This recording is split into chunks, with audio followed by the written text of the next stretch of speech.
Ce rapport démontrait avec des preuves tangibles que plusieurs décisions de santé publique avaient été influencées directement par des lobbies pharmaceutiques.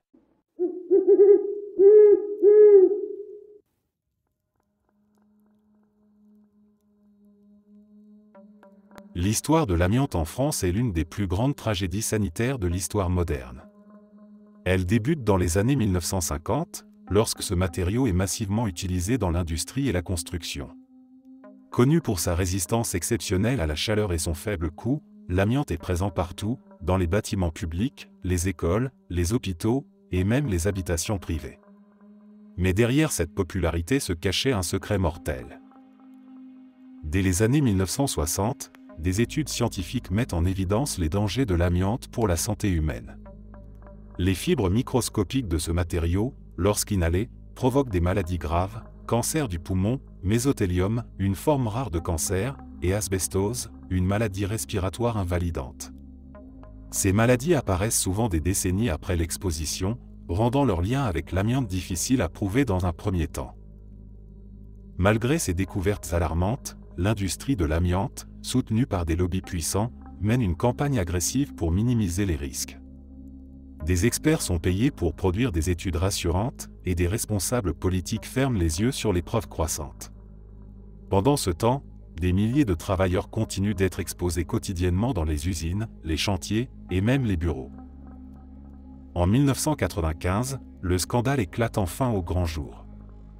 Un rapport accablant révèle que le Comité permanent amiante, une organisation censée encadrer l'usage de ce matériau, était en réalité une façade pour le lobbying industriel. Pendant des décennies, ce comité avait manipulé les autorités sanitaires et bloqué l'interdiction de l'amiante. Sous la pression de l'opinion publique et des associations de victimes, la France finit par interdire totalement l'amiante en 1997. Mais pour des milliers de personnes, il est déjà trop tard. Les maladies liées à l'exposition à ce matériau commencent à se multiplier. On parle de dizaines de milliers de morts, un bilan qui continue d'augmenter à ce jour. Les procès contre les responsables de l'industrie de l'amiante et les autorités complices s'enchaînent, mais ils se heurtent à des obstacles juridiques. Les victimes réclament justice, mais beaucoup d'entre elles décèdent avant que leur dossier ne soit jugé.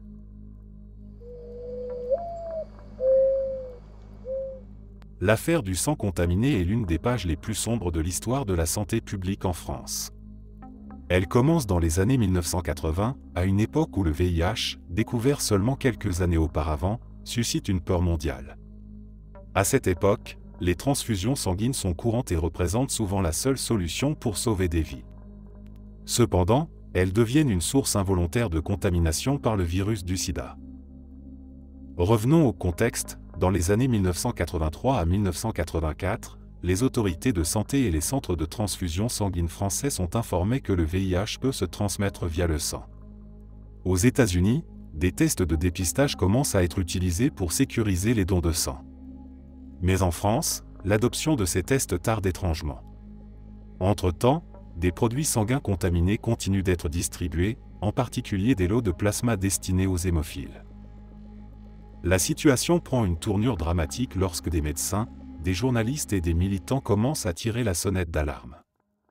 Ils accusent les autorités sanitaires d'avoir sciemment tardé à utiliser les tests disponibles pour des raisons économiques.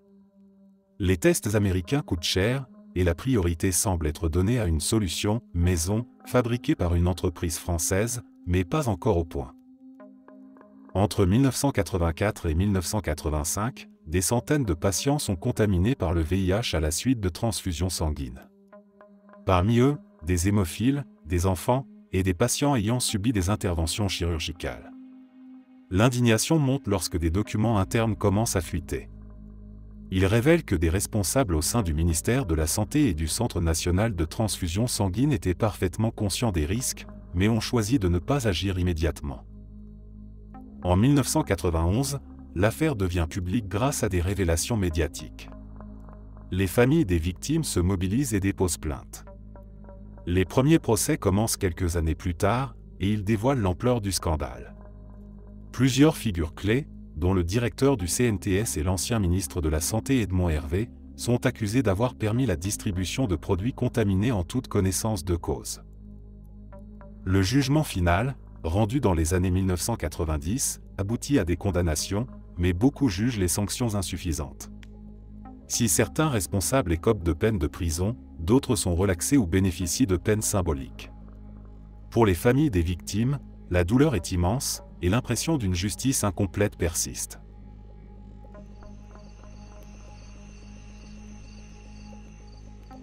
Tout commence en 2012, lorsque le site d'information Mediapart publie un document explosif affirmant que la campagne présidentielle de Nicolas Sarkozy en 2007 aurait été financée illégalement par le régime libyen de Mouammar Kadhafi. Une telle accusation aurait pu passer pour une rumeur farfelue ou une attaque politique, mais elle n'a cessé de prendre de l'ampleur au fil des années, au point de devenir l'une des plus grandes affaires politico-financières de la VE République. Revenons à l'origine. En 2007, Nicolas Sarkozy remporte l'élection présidentielle face à Ségolène Royal. À cette époque, la France et la Libye affichent une relation surprenante. Sarkozy invite Kadhafi à Paris quelques mois après son élection, déroulant le tapis rouge pour le dictateur libyen. Ce rapprochement est perçu comme stratégique. La Libye possède des réserves pétrolières et gazières importantes, et elle joue un rôle central dans les flux migratoires vers l'Europe. Cependant, des témoignages commencent à émerger. Plusieurs anciens hauts responsables libyens affirment que Kadhafi aurait financé la campagne de Sarkozy à hauteur de 50 millions d'euros, une somme astronomique. Le régime aurait transféré ces fonds via des circuits opaques, en liquide ou par des intermédiaires. L'un des témoins clés de l'affaire, Ziad Takieddine, homme d'affaires franco-libanais, devient une figure centrale. Il affirme avoir transporté des valises contenant des millions d'euros en liquide de Tripoli à Paris, directement destinées à l'équipe de campagne de Sarkozy. Ces déclarations font l'effet d'une bombe, même si elles restent contestées. En parallèle, des documents apparaissent. Parmi eux, une note supposément signée par Moussa Koussa, chef des services secrets libyens à l'époque, détaillant un accord pour financer Sarkozy. Bien que l'authenticité du document soit contestée par certains, il relance l'affaire. L'ancien président nie catégoriquement les accusations, parlant de calomnie et dénonçant une tentative de le déstabiliser politiquement. Cependant, en 2018, Sarkozy est placé en garde à vue. L'enquête judiciaire s'accélère. Les juges cherchent à comprendre comment ces fonds ont été acheminés, et surtout, qui en a bénéficié. L'affaire est complexe, mêlant réseaux diplomatiques, financiers et politiques. Plusieurs proches de Sarkozy, dont Claude Guéant, ancien secrétaire général de l'Élysée, sont également mis en examen. Les enquêteurs explorent les transactions suspectes, les comptes offshore, et même des villas luxueuses achetées par des intermédiaires. Le scandale prend une tournure encore plus dramatique avec la mort de Kadhafi en 2011, éliminant une source clé de témoignages. Pourtant, certains anciens collaborateurs du dictateur continuent de confirmer les accusations depuis l'exil.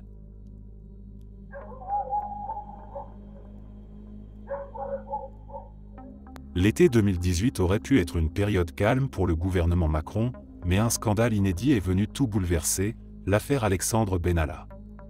Tout commence le 1er mai, lors des manifestations organisées pour la fête du travail. Ce jour-là, des vidéos amateurs circulent sur les réseaux sociaux. On y voit un homme, casqué et arborant un brassard de police, molester des manifestants. Ce qui semblait être une intervention musclée d'un policier lambda s'avère bien plus complexe. Quelques jours plus tard, la presse révèle que cet homme n'est autre qu'Alexandre Benalla, un proche collaborateur d'Emmanuel Macron, chargé de sa sécurité personnelle. Rapidement, la question se pose, pourquoi cet homme, qui n'est ni policier ni gendarme, se trouvait-il au cœur d'une opération de maintien de l'ordre? Et surtout, pourquoi portait-il des insignes réservés aux forces de l'ordre? Le scandale éclate lorsque l'on découvre que Benalla avait été identifié dès le lendemain de l'incident par l'Élysée, mais qu'aucune sanction sérieuse n'avait été prise à son encontre. Pire encore, il avait été initialement suspendu quelques jours avant de reprendre ses fonctions. Pour beaucoup, cela ressemblait à une tentative de dissimulation. Au fil des révélations, l'affaire prend une ampleur inattendue. Des informations montrent que Benalla bénéficiait de privilèges inhabituels pour un simple collaborateur, passeport diplomatique, port d'armes, logement de fonction. Des soupçons de protection directe par le président lui-même commencent à circuler. Les opposants politiques saisissent cette opportunité pour dénoncer un abus de pouvoir au sommet de l'État. L'affaire devient rapidement un feuilleton médiatique. Pendant plusieurs semaines, chaque nouvelle révélation alimente la controverse. Les journalistes, les parlementaires et même les citoyens se demandent comment un personnage aussi controversé a pu accéder à un tel niveau d'influence. En juillet, Emmanuel Macron tente de désamorcer la situation avec une phrase restée célèbre. « S'il cherche un responsable, il est devant vous. Qu'il vienne me chercher. » Mais cette déclaration, loin de calmer les esprits, attise encore davantage les critiques. Finalement, Benalla est licencié et une enquête judiciaire est ouverte. Pourtant, les dégâts politiques sont faits. Cette affaire a marqué un tournant dans le premier mandat de Macron, ternissant son image d'homme politique irréprochable.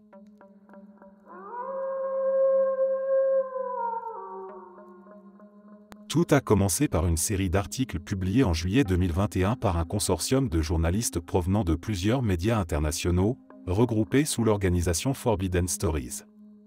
Le projet s'intitulait Pegasus Project, un nom inspiré du logiciel espion au cœur de ce scandale monumental. Pegasus, conçu par l'entreprise israélienne NSO Group, avait été vendu comme une solution révolutionnaire pour lutter contre le terrorisme et la criminalité organisée. Pourtant, la réalité était bien différente. Un document fuitait, une liste de 50 000 numéros de téléphone surveillés à travers le monde grâce à Pegasus. Ce logiciel permettait d'infiltrer un téléphone portable sans que son utilisateur ne s'en aperçoive. Une fois installé, il donnait accès à tout, messages, appels, emails, photos, vidéos, et même au microphone et à la caméra en temps réel. Ce qui était inquiétant, c'était que parmi les cibles présumées figuraient des journalistes, des militants des droits de l'homme, des avocats, et même des chefs d'État. En France, le choc a été immense lorsque des noms connus ont émergé. Plusieurs journalistes de Mediapart ont découvert qu'ils figuraient sur la liste. Plus inquiétant encore, les téléphones de certains membres du gouvernement, voire celui d'Emmanuel Macron, auraient été ciblés par le Maroc, un pays soupçonné d'avoir acquis Pegasus. L'affaire a fait exploser les tensions diplomatiques entre Paris et Rabat. L'Élysée n'a pas tardé à réagir. Une réunion de crise a été convoquée, et des experts en cybersécurité ont été mobilisés pour enquêter. Il était impensable qu'un logiciel aussi intrusif ait pu échapper à la vigilance des autorités françaises. Mais la réalité était plus amère, les failles dans la cybersécurité nationale étaient profondes, et l'affaire Pegasus en était la preuve flagrante. Les semaines suivantes, les révélations se sont enchaînées. Des militants des droits de l'homme accusèrent NSO Group d'être complices de violations massives de la vie privée et des libertés fondamentales. De son côté, l'entreprise israélienne s'est défendue en affirmant qu'elle ne vendait son logiciel qu'à des gouvernements légitimes pour lutter contre des menaces spécifiques. Mais les preuves contredisaient cette version, les données collectées révélaient que Pegasus avait été utilisé à des fins bien plus obscures. En France, l'affaire a soulevé un débat houleux sur la protection des données personnelles et les outils de surveillance. Le scandale a poussé le gouvernement à accélérer la mise en place de politiques de cybersécurité plus strictes. Pourtant, malgré les enquêtes et les condamnations internationales, la question reste, combien d'autres logiciels similaires restent dans l'ombre, prêts à être utilisés?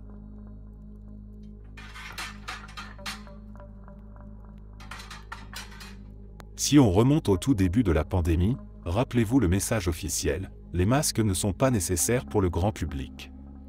Cette affirmation, répétée en boucle par les autorités françaises et d'autres gouvernements, a suscité une confusion massive.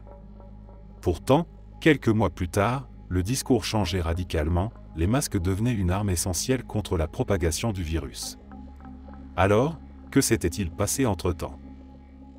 Derrière cette volte-face, il y avait une vérité embarrassante. Au début de la crise, les stocks de masques étaient dramatiquement insuffisants. Les réserves stratégiques de la France, autrefois robustes, avaient été réduites au fil des années, jugées coûteuses et inutiles par plusieurs gouvernements successifs. Quand le Covid-19 a frappé, le pays était pris au dépourvu. Les autorités, conscientes du risque de pénurie, ont choisi une stratégie risquée, dissuader la population de porter des masques pour préserver les stocks destinés aux soignants. Officiellement, elles affirmaient que les masques étaient inutiles pour les personnes non malades. Mais dans les coulisses, les emails internes montraient une toute autre réalité. Les experts de santé publique savaient que les masques pouvaient réduire la transmission du virus, même pour les porteurs asymptomatiques. La vérité a fini par éclater grâce à des enquêtes journalistiques et des fuites de documents. Ces révélations ont provoqué un tollé. Pourquoi les autorités n'avaient-elles pas simplement admis la pénurie? Pourquoi n'avoir pas mobilisé immédiatement les industriels pour produire des masques en masse? Des excuses publiques ont été présentées, mais pour beaucoup, le mal était fait. Ce revirement a alimenté la méfiance envers le discours officiel, renforçant le sentiment que les citoyens avaient été manipulés. C'était une époque où les murs avaient des oreilles. Sous la présidence de François Mitterrand, dans les années 1980, la France vivait une ère de tension politique et médiatique. Le président, homme secret et méfiant, ne faisait confiance à personne. Craignant les révélations embarrassantes et les attaques politiques, il avait donné son aval à la mise en place d'un système d'écoute clandestine directement depuis le palais de l'Élysée. Ce dispositif, connu sous le nom de cellule des écoutes, visait à surveiller les conversations téléphoniques de personnalités jugées gênantes. Les cibles étaient variées, journalistes fouineurs, opposants politiques, syndicalistes, avocats, et même des célébrités. Le critère pour être écouté? Avoir l'attention du président ou de son cercle rapproché. Certains journalistes enquêtaient sur la vie privée de Mitterrand, notamment sur l'existence de sa fille cachée, Mazarine, ce qui constituait une obsession pour lui. D'autres enquêtaient sur des affaires potentiellement embarrassantes pour le gouvernement. Le dispositif était ultra confidentiel, géré par une poignée de personnes dans un petit bureau de l'Élysée. Les appels étaient interceptés sans mandat judiciaire, une violation flagrante des lois et des libertés individuelles. Les informations recueillies étaient parfois utilisées pour neutraliser des adversaires politiques, d'autres fois pour protéger la vie privée du président. Pendant des années, l'existence de ces écoutes fut un secret bien gardé. Quelques rumeurs circulaient, bien sûr, mais elles étaient toujours balayées comme des exagérations ou des spéculations sans fondement. Il était difficile d'imaginer qu'un tel système pouvait exister au cœur de l'État. Mais tout a basculé dans les années 1990, après la fin du mandat de Mitterrand. Des journalistes d'investigation ont mis la main sur des documents confidentiels, et des anciens membres de la cellule ont commencé à parler. Les révélations furent explosives. Non seulement l'affaire exposait une atteinte massive aux libertés individuelles, mais elle montrait aussi comment le pouvoir pouvait être détourné à des fins personnelles. La justice a été saisie, et plusieurs anciens collaborateurs de l'Élysée ont été poursuivis. L'affaire a également mis en lumière les limites des contrôles démocratiques sur les actions des plus hautes autorités de l'État. En 1993, une commission parlementaire a été créée pour enquêter sur ces écoutes. Ces conclusions ont confirmé l'ampleur des pratiques illégales, et elles ont renforcé les lois encadrant les écoutes téléphoniques en France. Cependant, pour beaucoup, cette affaire a laissé un goût amer. Elle rappelait que même dans une démocratie, le pouvoir pouvait sombrer dans des dérives autoritaires.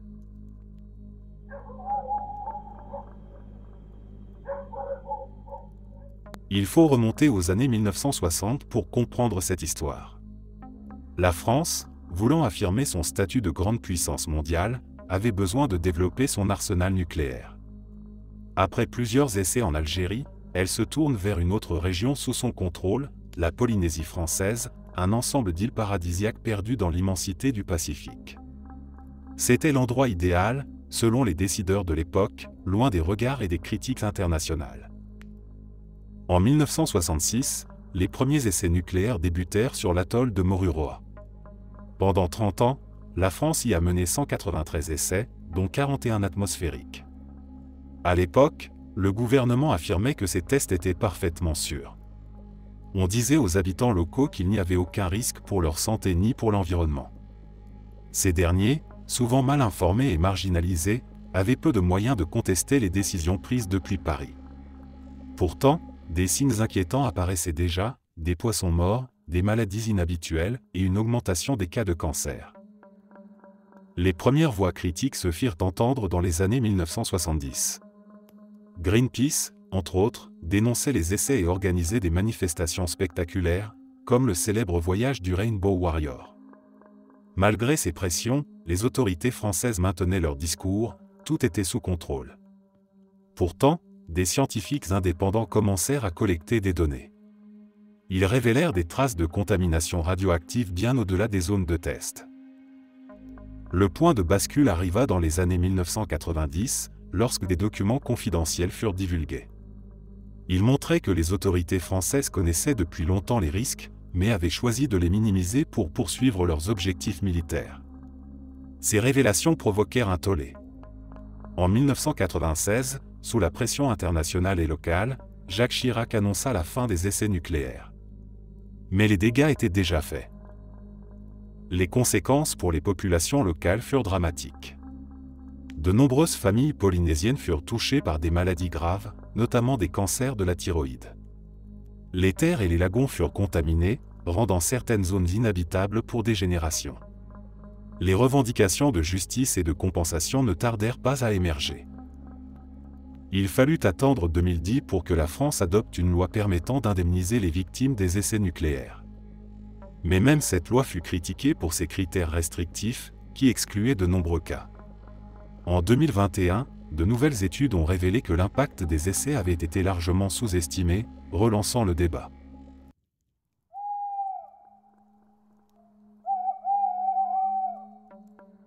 Vous vous souvenez de ce climat de méfiance qui a entouré la gestion de la pandémie? Eh bien, l'un des sujets les plus sensibles a été la question des conflits d'intérêts dans les décisions de santé publique. Ce n'était pas qu'une vague accusation, des preuves ont émergé, révélant que des membres influents de certains comités scientifiques avaient des liens financiers étroits avec les laboratoires pharmaceutiques. Tout a commencé avec une enquête menée par des journalistes indépendants. Ils se sont plongés dans les déclarations d'intérêt des membres du Conseil scientifique en France. Ce comité jouait un rôle crucial en conseillant le gouvernement sur la stratégie sanitaire. Mais voilà, parmi les experts, certains avaient travaillé directement pour des laboratoires comme Pfizer ou Sanofi. Les journalistes ont découvert que ces liens n'étaient pas toujours clairement mentionnés ou expliqués lors des décisions majeures, comme la sélection des vaccins ou le choix de prioriser certains traitements. Prenons un exemple précis, un épidémiologiste de renom, régulièrement invité à la télévision pour défendre les politiques vaccinales, s'était présenté comme un expert indépendant. Pourtant, des documents révélaient qu'il avait été consultant pour plusieurs grandes entreprises pharmaceutiques pendant des années. Bien sûr, cela ne signifiait pas que ses recommandations étaient biaisées, mais cela soulevait des questions légitimes sur son impartialité. La situation s'aggrava lorsque des militants pour la transparence exigèrent la publication complète des contrats entre les laboratoires et les gouvernements. Ces documents, partiellement déclassifiés sous la pression, montraient que certaines clauses incluaient des engagements étranges. Par exemple, les gouvernements acceptaient de couvrir les éventuelles responsabilités légales des entreprises en cas de problèmes liés au vaccin. Cette affaire a alimenté la méfiance de nombreux citoyens. Des manifestations ont éclaté, non pas contre la vaccination elle-même, mais contre l'idée que des décisions sanitaires vitales pouvaient être influencées par des intérêts financiers. Le scandale a forcé plusieurs membres de comités scientifiques à démissionner, et le gouvernement à revoir sa communication.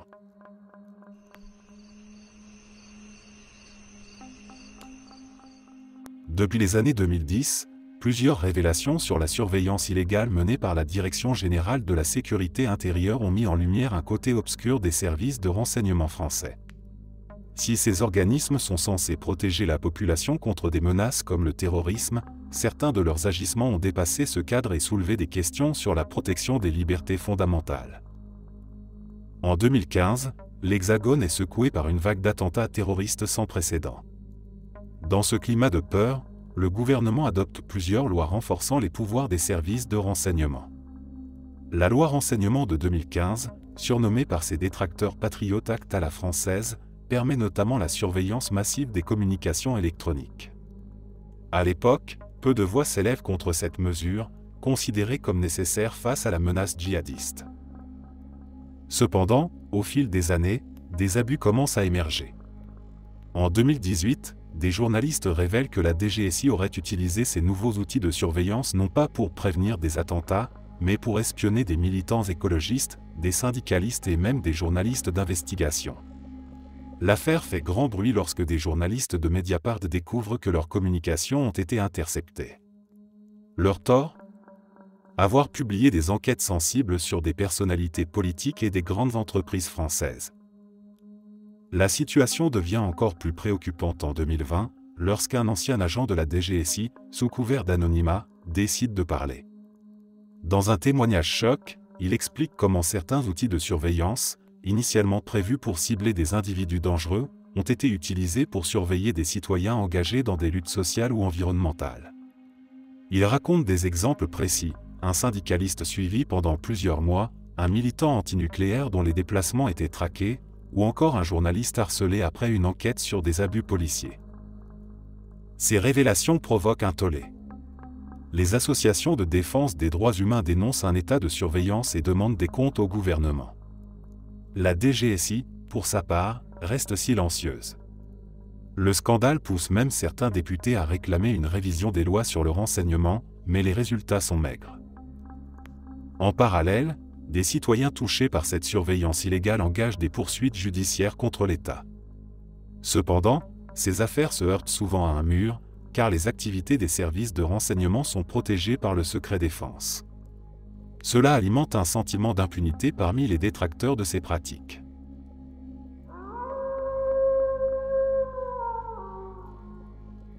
Pendant des décennies, la France a préféré se souvenir de la résistance héroïque et de ses martyrs plutôt que de sa collaboration avec l'Allemagne nazie. C'était une mémoire sélective, un récit national qui mettait en avant l'honneur et la bravoure, tout en reléguant dans l'ombre les années sombres du régime de Vichy. Pourtant, la vérité n'a pas pu être étouffée indéfiniment.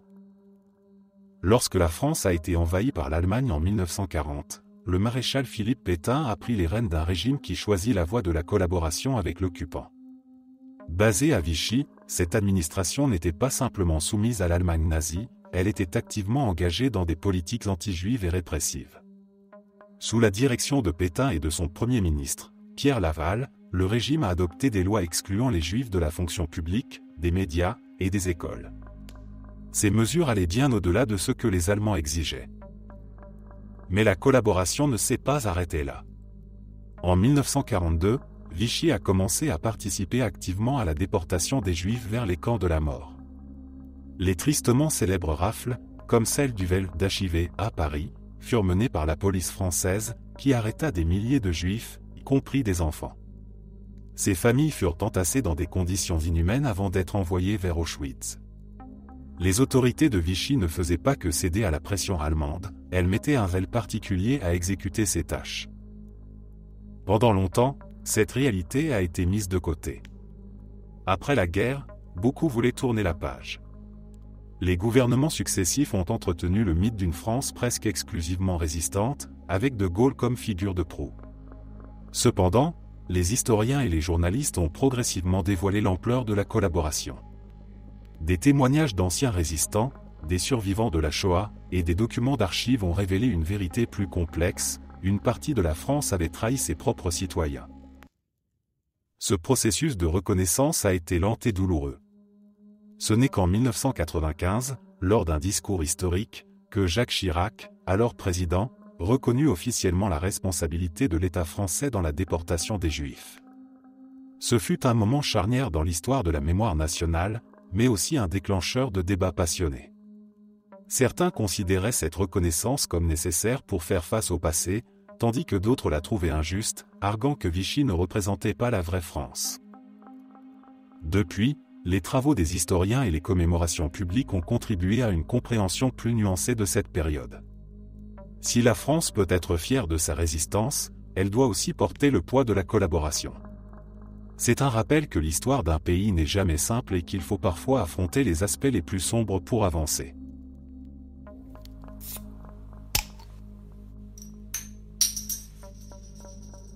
L'explosion du réacteur nucléaire de Tchernobyl, en Ukraine, le 26 avril 1986, est l'un des plus graves accidents nucléaires de l'histoire.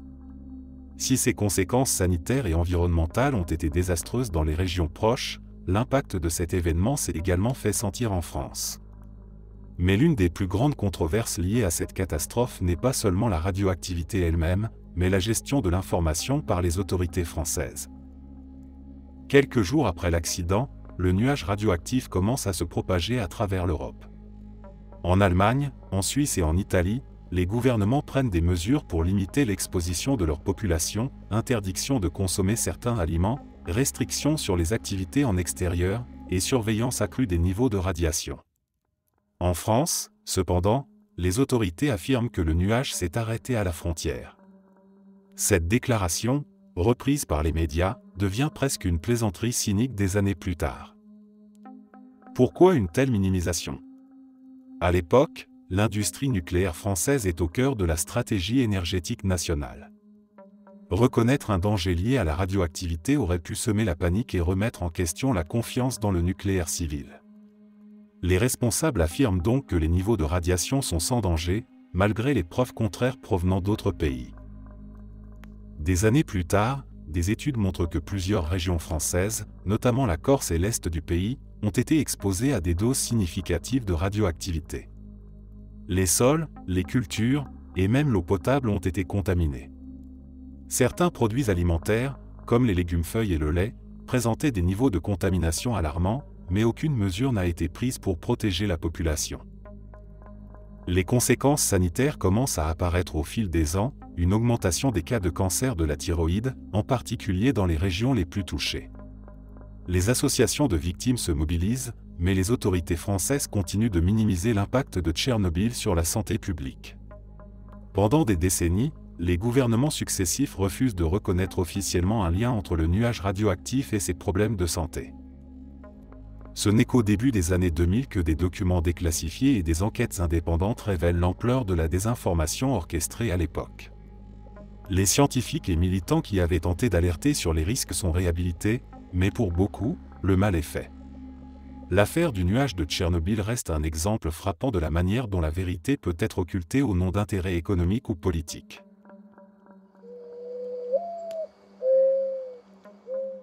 Vous souvenez-vous de cette période où les mots pandémie et conseil stratégique semblaient aller de pair ? C'est dans ce contexte, en 2022, que l'affaire McKinsey a éclaté, révélant des pratiques troublantes au sein de l'administration française. À première vue, il s'agissait simplement d'un recours à des cabinets privés pour gérer des projets complexes, mais en réalité, l'histoire cachait bien plus. McKinsey, un géant américain du conseil, avait été largement sollicité par le gouvernement français pour des missions diverses, allant de la gestion de la campagne vaccinale contre le Covid-19 à la réorganisation de structures publiques. Mais les premières critiques ont émergé lorsqu'un rapport sénatorial a mis en lumière l'ampleur des sommes en jeu, des millions d'euros de fonds publics dépensés en contrats confiés à ce cabinet. La stupeur est montée d'un cran lorsque les sénateurs ont découvert que McKinsey n'avait payé aucun impôt sur les sociétés en France pendant des années, malgré les contrats juteux obtenus. Comment était-ce possible ? Grâce à un montage financier sophistiqué. McKinsey déclarait ses revenus dans des pays où la fiscalité était plus clémente, évitant ainsi l'imposition en France. Pour les citoyens, ce fut un double choc, non seulement leurs impôts servaient à financer ces contrats, mais en plus, l'entreprise bénéficiaire échappait à sa propre contribution fiscale. Le scandale ne s'arrête pas là. En fouillant davantage, des liens indirects entre certains membres du gouvernement et des cadres de McKinsey sont apparus. Ces connexions ont alimenté les accusations de favoritisme et d'opacité dans l'attribution des contrats. Pourquoi des cabinets privés étaient-ils systématiquement préférés à l'expertise interne de l'administration publique ? Les réponses tardèrent à venir, et la colère populaire monta. Au cœur de l'affaire, la gestion de la crise du Covid-19 a été particulièrement critiquée. Alors que les citoyens attendaient des solutions concrètes, McKinsey aurait facturé des sommes astronomiques pour des recommandations stratégiques, souvent jugées évidentes ou peu innovantes. Cela a nourri le sentiment d'un énorme gaspillage de fonds publics. Face à la polémique, le gouvernement a tenté de se défendre, arguant que ces cabinets apportaient une expertise essentielle dans des situations d'urgence. Mais les explications n'ont pas convaincu tout le monde. En parallèle, l'affaire a relancé un débat plus large sur l'influence des cabinets de conseil dans les affaires publiques, une tendance croissante dans de nombreux pays. Au final, le scandale McKinsey a eu un impact durable. Plusieurs enquêtes ont été ouvertes pour examiner la gestion des contrats, et le terme McKinsey est devenu un symbole des dérives possibles du recours excessif à des prestataires privés.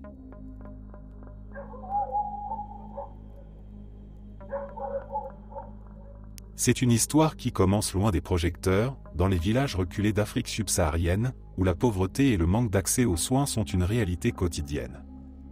Dans les années 1990 et 2000, certaines grandes entreprises pharmaceutiques, avec la complicité tacite de gouvernements ou d'organisations locales, ont mené des essais cliniques sur des populations vulnérables, sans leur consentement éclairé. L'une des affaires les plus emblématiques est celle du médicament Trovan, un antibiotique expérimental testé au Nigeria par la multinationale Pfizer en 1996. Cette année-là, une épidémie de méningite foudroyante frappe le nord du Nigeria, tuant des milliers de personnes. Les hôpitaux locaux sont débordés, et la population est désespérée. C'est dans ce chaos que Pfizer arrive avec une solution, un médicament expérimental encore non approuvé, appelé Trovan. L'entreprise commence à administrer ce traitement à des centaines d'enfants atteints de méningite. Officiellement, il s'agit d'un geste humanitaire pour aider à contenir l'épidémie. En réalité, Pfizer utilise cette crise pour effectuer un essai clinique à moindre coût. Les familles, souvent analphabètes, ne comprennent pas toujours ce qui se passe. Certaines n'ont même pas été informées que leurs enfants participaient à une expérimentation. On leur parle de médicaments gratuits et d'une opportunité de survie, sans expliquer que le Trovan est un produit encore en phase de test. Pire, certaines des pratiques sont douteuses, des enfants qui auraient pu être sauvés avec des traitements standards éprouvés reçoivent à la place ce médicament expérimental. Les résultats sont catastrophiques. Plusieurs enfants meurent pendant ou après l'expérimentation, et d'autres souffrent d'effets secondaires graves, comme des lésions au foie ou des handicaps permanents. Les familles endeuillées, ne sachant pas à quoi s'en tenir, commencent à poser des questions. Pourquoi leurs enfants n'ont-ils pas été soignés avec les traitements classiques ? Pourquoi n'ont-elles pas été consultées ? Peu à peu, les vérités sordides émergent. Des années plus tard, grâce aux efforts d'associations et de journalistes, l'affaire éclate au grand jour. Pfizer est accusé d'avoir exploité une crise humanitaire pour ses propres intérêts commerciaux, sans respecter les protocoles éthiques internationaux. Le scandale suscite une indignation mondiale et des poursuites judiciaires sont intentées. Pfizer nie initialement les accusations, affirmant que l'essai respectait les normes et que le Trovan avait sauvé des vies. Mais des documents internes, dévoilés lors des procès, montrent que l'entreprise connaissait les risques et avait sciemment évité de demander l'autorisation formelle des autorités sanitaires nigérianes. En 2009, Pfizer accepte de verser une indemnisation de 75 millions de dollars aux familles des victimes et au gouvernement nigérian. Cependant, pour beaucoup, cela reste insuffisant. L'affaire met en lumière un problème systémique, l'exploitation des populations pauvres et marginalisées pour des essais médicaux risqués. Ce n'est pas un cas isolé. D'autres scandales impliquant des entreprises pharmaceutiques dans des pays en développement ont depuis été révélés.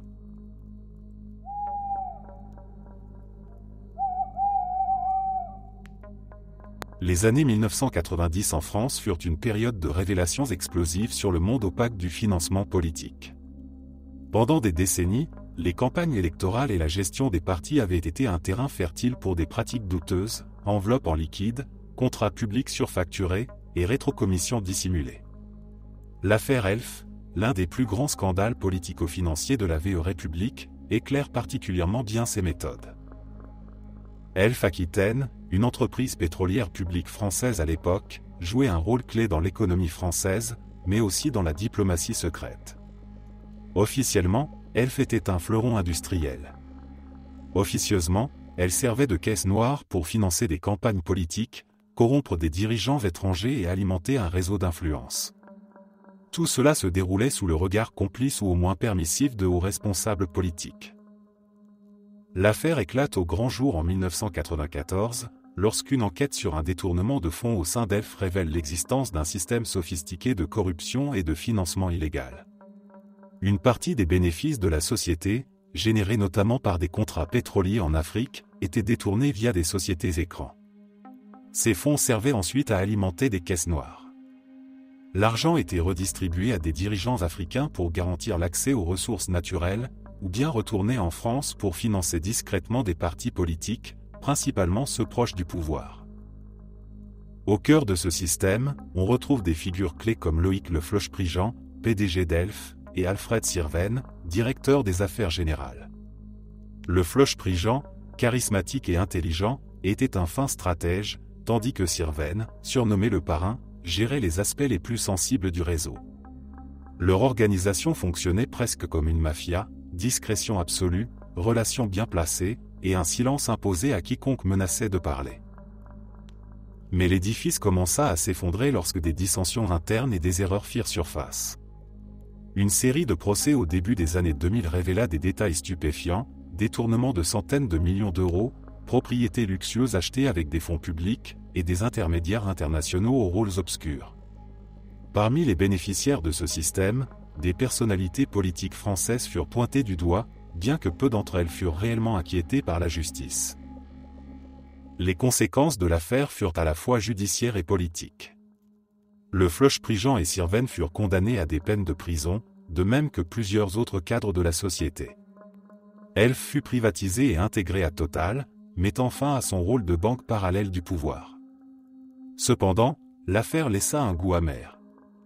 Beaucoup considèrent que la justice n'a pas été jusqu'au bout, et que les liens entre Elf et certains partis politiques ou responsables d'État n'ont jamais été pleinement exposés.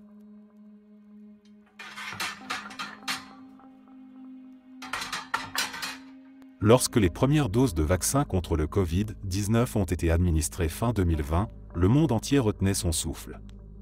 Ces vaccins, développés en un temps record, représentaient l'espoir de sortir de la pandémie.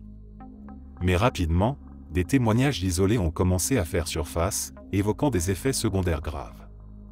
Ces signalements, d'abord perçus comme anecdotiques, ont progressivement révélé des failles dans la communication des autorités sanitaires.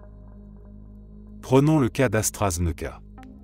En mars 2021, des pays européens commencent à signaler des cas de thrombose rares mais graves, parfois mortels, survenus chez des personnes ayant reçu ce vaccin. Les premiers cas concernent des femmes jeunes, et la question devient rapidement un sujet de débat au niveau européen. Alors que certains pays, comme l'Allemagne et le Danemark, suspendent l'utilisation d'AstraZeneca par précaution, d'autres, comme la France, continuent de le distribuer en insistant sur le fait que les bénéfices l'emportent sur les risques. Les médias, quant à eux, jouent un rôle ambivalent. D'un côté, ils rapportent les témoignages des victimes et des familles, qui réclament des réponses. De l'autre, ils relaient les déclarations des autorités sanitaires, qui insistent sur la rareté de ces cas. Cette double narration alimente la confusion parmi la population. Beaucoup se demandent pourquoi les signaux d'alerte n'ont pas été pris au sérieux plus tôt. Ce n'est qu'après plusieurs semaines d'incertitude que les autorités reconnaissent un lien entre le vaccin et ces thromboses. Elles adaptent alors les recommandations. AstraZeneca est réservé aux personnes de plus de 55 ans, jugées moins à risque de développer ces complications. Mais le mal est fait. La confiance dans ce vaccin est profondément ébranlée, et de nombreuses personnes refusent de le recevoir, préférant attendre d'autres options. Parallèlement, des cas d'effets secondaires sont également signalés avec les vaccins à ARNM, comme Pfizer et Moderna. Des myocardites et des péricardites, principalement chez de jeunes hommes, attirent l'attention. Là encore, ces incidents sont rares, mais leur reconnaissance prend du temps. Certains experts accusent les autorités de minimiser ces risques pour éviter de freiner les campagnes de vaccination.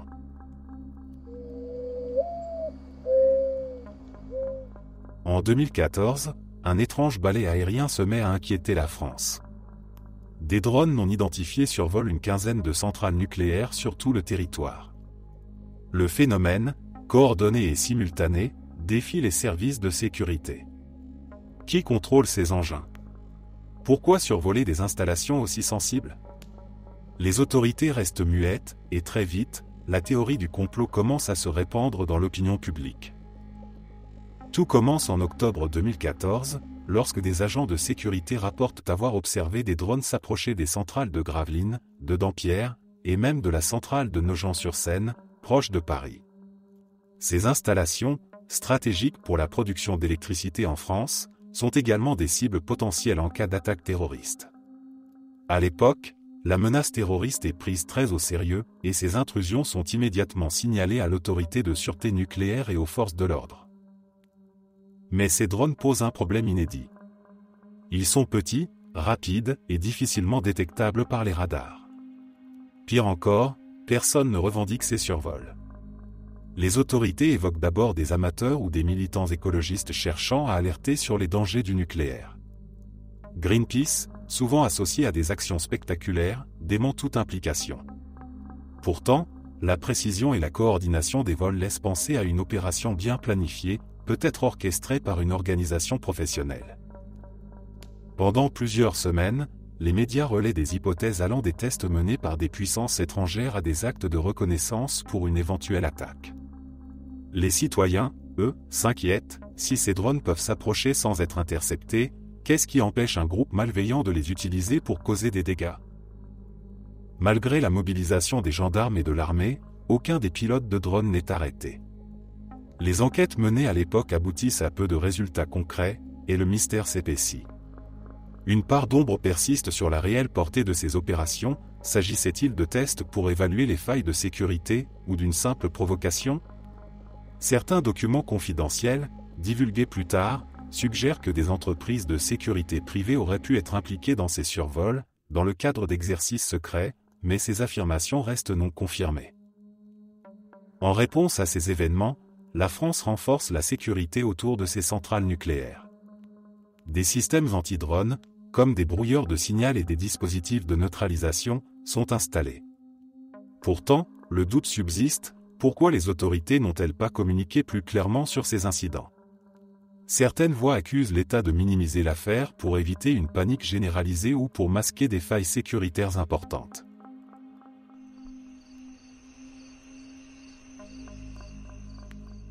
Le 21 septembre 2001, à 10h17, une gigantesque explosion secoue la ville de Toulouse.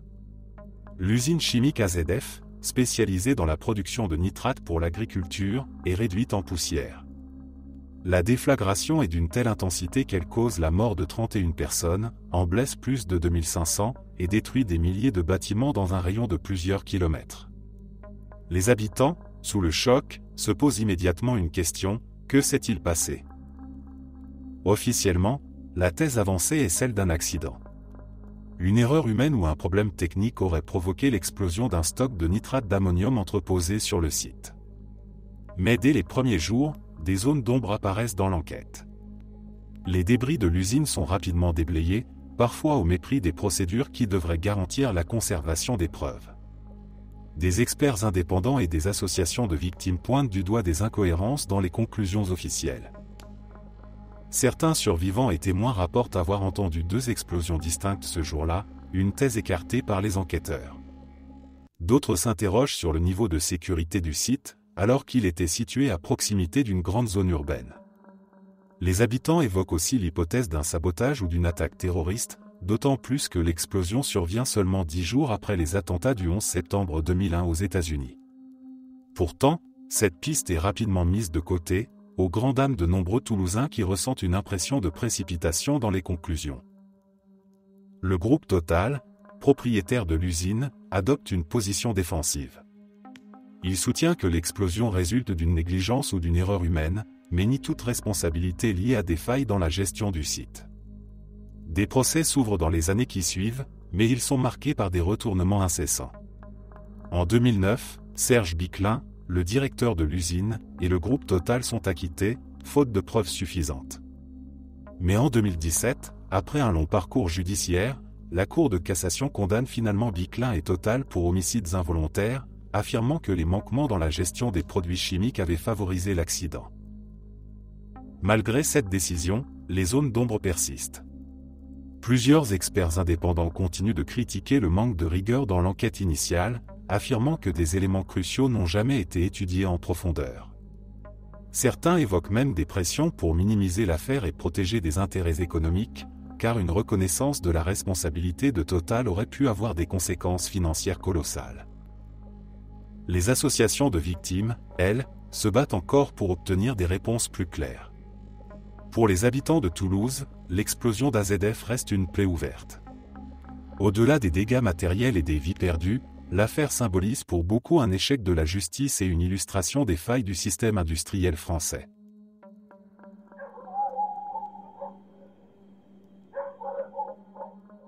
Au début de la pandémie, Alors que les systèmes de santé à travers le monde étaient submergés par l'afflux de patients atteints de Covid-19, la recherche de traitements efficaces s'est intensifiée.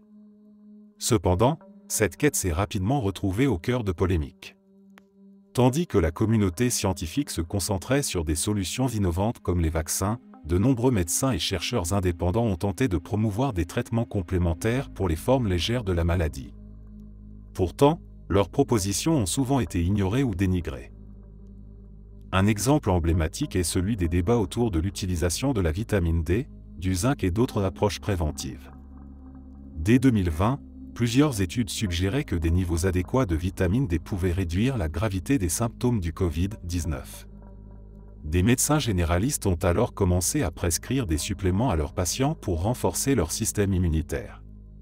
Pourtant, cette approche a été largement minimisée dans les discours officiels. Les autorités sanitaires ont insisté sur l'absence de preuves suffisantes, bien que les études en cours soient prometteuses. Dans le même temps, des traitements controversés comme l'hydroxychloroquine et l'ivermectine ont polarisé le débat. Si certains médecins affirmaient observer des améliorations chez leurs patients, d'autres études, publiées rapidement, concluaient à leur inefficacité ou mettaient en garde contre leurs effets secondaires. Le problème, c'était que ces traitements faisaient l'objet de discussions non seulement scientifiques, mais aussi politiques. Certains gouvernements, comme celui des États-Unis sous Donald Trump, en faisaient la promotion, ce qui renforçait la méfiance à leur égard. Cependant, au-delà de ces cas médiatisés, d'autres approches plus discrètes ont également été écartées. Des médecins plaidaient pour une prise en charge précoce des patients à domicile avec des anti-inflammatoires légers ou des anticoagulants, arguant que cela pourrait prévenir l'évolution vers des formes graves nécessitant une hospitalisation. Là encore, ces recommandations étaient souvent ignorées dans les protocoles officiels, qui se concentraient principalement sur la gestion des cas critiques en milieu hospitalier. Le tournant est venu en 2021, lorsque plusieurs études ont finalement confirmé l'efficacité de certaines de ces stratégies complémentaires, comme l'utilisation précoce d'anticoagulants ou l'importance de la vitamine D dans la prévention. Mais pour beaucoup de praticiens, le retard pris dans la reconnaissance de ces approches a coûté des vies. Ils accusent les autorités de s'être focalisées presque exclusivement sur les vaccins et les traitements innovants, au détriment de solutions plus simples et immédiatement disponibles.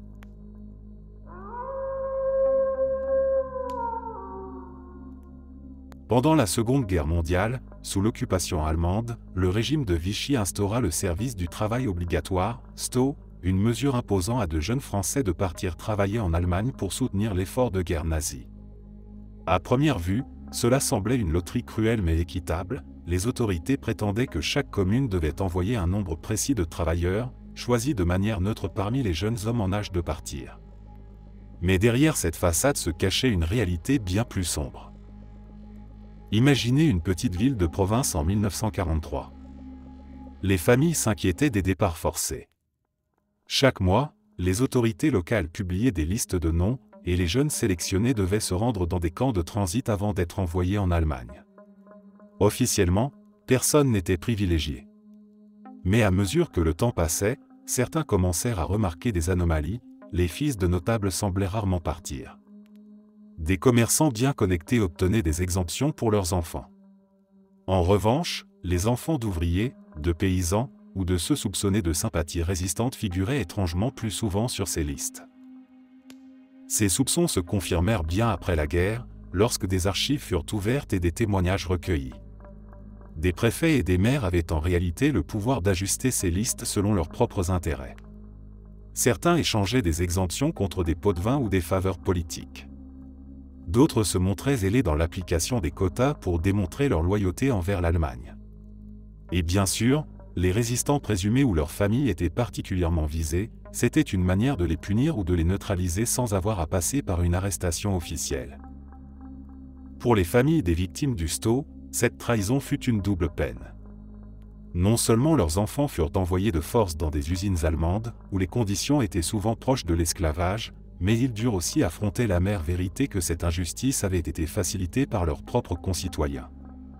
Ces révélations, bien après la libération, laissèrent des marques profondes dans certaines communautés, où des tensions et des rancunes persistèrent pendant des décennies.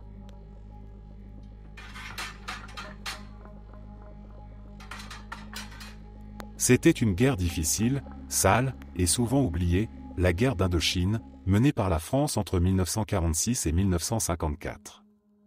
Les soldats français, jeunes pour la plupart, étaient envoyés dans un environnement hostile, où la jungle, la chaleur étouffante et un ennemi insaisissable, le Viet-Minh, rendaient chaque jour plus éprouvant que le précédent. Mais ce que beaucoup de ces hommes ne savaient pas, c'est que certains d'entre eux servaient de cobayes involontaires pour des expériences pharmacologiques. Les médecins militaires et les officiers responsables avaient une mission, maintenir les troupes en état de combattre, coûte que coûte. La fatigue physique et mentale était écrasante, et les désertions devenaient une préoccupation majeure. Pour contrer cela, on commença à distribuer massivement des comprimés d'amphétamine, des stimulants psychotropes capables de repousser les limites de l'épuisement. Ces substances étaient présentées comme des pilules pour le moral ou des boissons énergétiques améliorées. Peu de soldats comprenaient qu'ils ingéraient en réalité des drogues puissantes qui altéraient leur système nerveux. Au début, les effets semblaient miraculeux. Les hommes pouvaient marcher pendant des heures, supporter des patrouilles interminables, et rester vigilants face aux embuscades. Mais rapidement, les effets secondaires apparurent, tremblements incontrôlables, insomnie prolongée, hallucinations, et dans certains cas, des crises de panique en plein combat. Ces substances provoquaient aussi une dépendance, et les soldats qui en manquaient sombraient souvent dans des états de dépression ou de colère incontrôlables. Après la défaite française à Dien Bien Phu et la fin de la guerre, ces pratiques furent peu à peu oubliées. Mais dans les années 1990, des anciens combattants et des historiens commencèrent à lever le voile sur ces expérimentations. Des témoignages d'anciens soldats racontaient comment certains avaient été contraints de prendre ces médicaments, sous peine de sanctions disciplinaires. Des documents déclassifiés révélèrent que l'armée française avait consciemment utilisé ces drogues sans informer pleinement les soldats des risques, les traitant comme des outils de guerre plutôt que comme des êtres humains. Les conséquences à long terme furent désastreuses.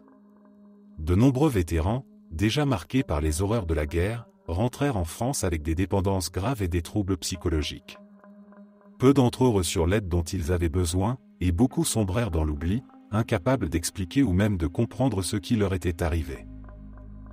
Aujourd'hui, l'histoire des drogues administrées aux soldats français pendant la guerre d'Indochine est un rappel brutal des sacrifices souvent imposés aux militaires dans des conflits où la victoire est jugée plus importante que leur bien-être. Elle montre aussi comment des gouvernements peuvent masquer des pratiques controversées sous le couvert de la nécessité militaire.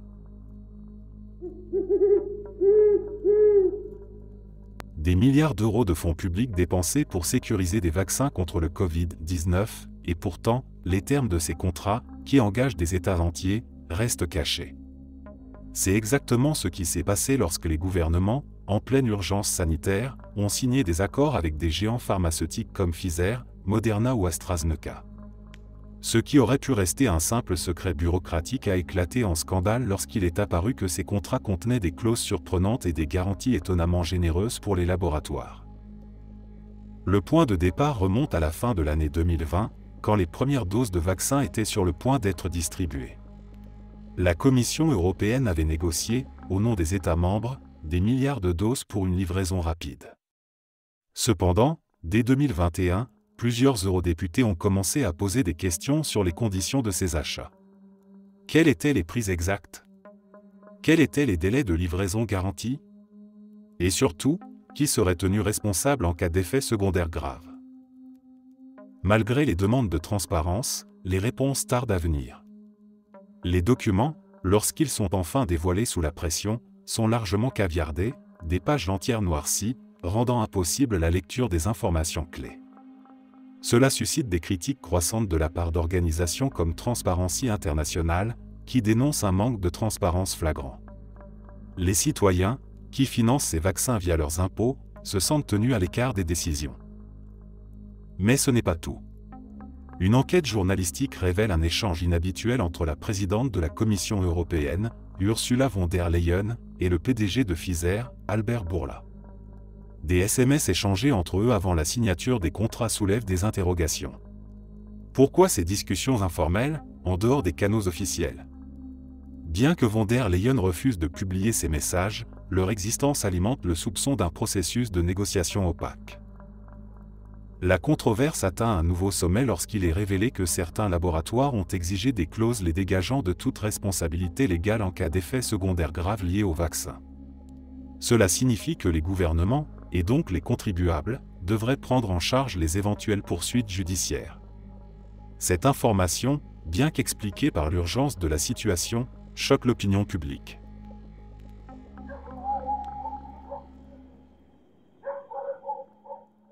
Si vous passez par le boulevard Saint-Germain à Paris, il y a peu de chances que vous deviniez qu'un des mystères politiques les plus troublants du XXe siècle s'y est joué.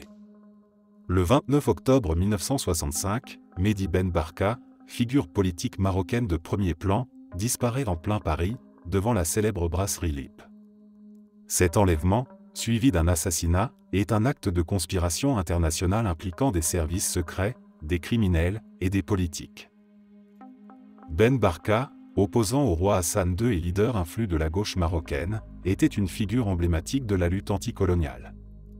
Il gênait à la fois les autorités marocaines et les puissances occidentales, dont la France, où il trouvait parfois refuge. Ce jour-là, il avait rendez-vous avec 2 agents français se faisant passer pour des journalistes. À peine arrivé, il fut embarqué dans une voiture par des policiers français, apparemment sous les ordres de leurs supérieurs. Son corps n'a jamais été retrouvé. Les premières explications officielles affirmèrent qu'il s'agissait d'un crime isolé, mais les faits dévoilés au fil des années racontent une toute autre histoire. Des documents et des témoignages ont révélé que l'enlèvement avait été orchestré par les services secrets marocains, avec la complicité de la DST, Direction de la surveillance du territoire, française. Certains acteurs évoquent même une implication indirecte de la CIA, Ben Barka étant perçu comme un possible allié de Moscou en pleine guerre froide. L'affaire devint un scandale national et international. Comment un tel crime avait-il pu être commis en plein Paris, sous le nez des autorités françaises? Qui avait donné l'ordre d'agir, et pourquoi? Bien que plusieurs enquêtes judiciaires aient eu lieu, elles furent entravées par des blocages politiques et diplomatiques. Des hauts responsables français de l'époque ont probablement couvert les véritables commanditaires, et les mystères demeurent. Pour les proches de Ben Barka, le temps n'a pas effacé la douleur ni le besoin de justice. Ce crime reste une cicatrice dans les relations franco-marocaines et un symbole des pratiques sombres des États, où la géopolitique peut justifier des actes barbares.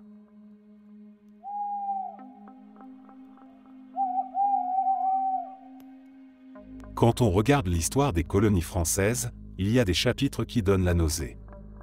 Parmi eux, celui des expérimentations médicales menées sur des populations locales sous prétexte de recherche pour le progrès de la médecine. L'Algérie et le Sénégal furent particulièrement touchés par ces pratiques, entre les années 1930 et 1950, où des campagnes sanitaires déguisées en bienfaisance masquaient des tests de vaccins et de traitements expérimentaux.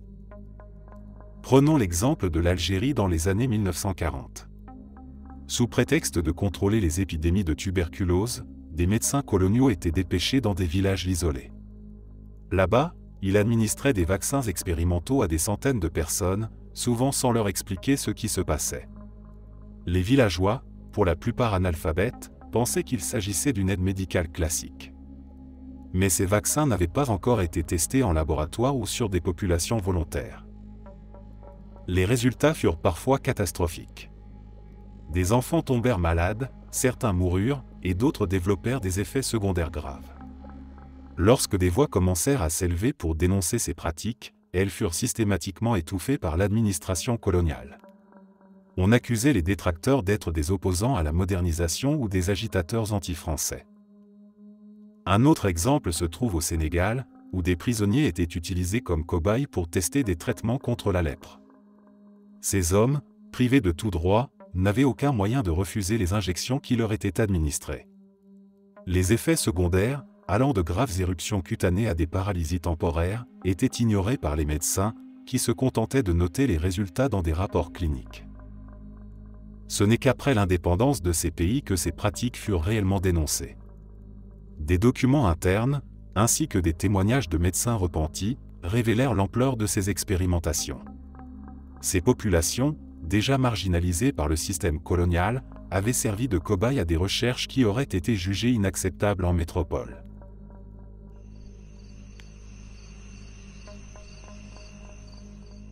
Imaginez ceci, un médicament révolutionnaire est enfin découvert. Il peut traiter une maladie coûteuse et dévastatrice, et il est accessible à un prix raisonnable grâce à sa version générique. Pourtant, ce médicament ne parvient pas à être prescrit en France. Pourquoi? La réponse réside dans une toile complexe d'influences, de lobbying et de pressions exercées par les géants de l'industrie pharmaceutique. Prenons un cas emblématique, celui des traitements contre l'hépatite C. Dans les années 2010, un médicament générique avait été développé, promettant des résultats similaires à des coûts bien moindres que ses alternatives. Cependant, en coulisses, plusieurs laboratoires ont mené une campagne acharnée pour bloquer sa commercialisation. Ces entreprises ont utilisé des stratégies variées, financement d'études biaisées qui mettaient en doute l'efficacité du générique, lobbying auprès des autorités de santé et mise en avant d'arguments prétendant que les génériques présentaient des risques. Les répercussions ont été immenses. Des patients qui auraient pu être soignés pour un coût modique se sont retrouvés face à des traitements inaccessibles en raison de leurs prix exorbitants. Les hôpitaux ont dû réduire leurs prescriptions en raison des budgets limités.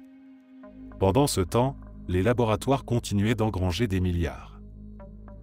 En 2019, un rapport explosif a été publié par une ONG spécialisée dans la transparence des systèmes de santé. Ce rapport démontrait avec des preuves tangibles que plusieurs décisions de santé publique avaient été influencées directement par des lobbies pharmaceutiques. Des responsables anonymes ont même admis que la pression exercée par ces géants était constante et difficile à ignorer. Au-delà des médicaments, l'industrie s'est aussi immiscée dans d'autres domaines, comme les politiques de vaccination ou le retard dans le retrait de certains produits jugés dangereux. Des exemples récents incluent la lente interdiction de molécules controversées malgré des preuves accablantes de leur toxicité. Ce système a provoqué une méfiance grandissante chez les citoyens. Comment faire confiance à des décisions de santé publique si elles sont prises sous l'influence d'acteurs motivés par le profit? Les réformes proposées depuis lors peinent à s'imposer, car les lobbies sont enracinés dans le système. Merci d'être resté jusqu'à la fin. N'oubliez pas d'aimer la vidéo, de vous abonner et de partager vos propres histoires en commentaire. On se retrouve demain à la même heure devant ce feu.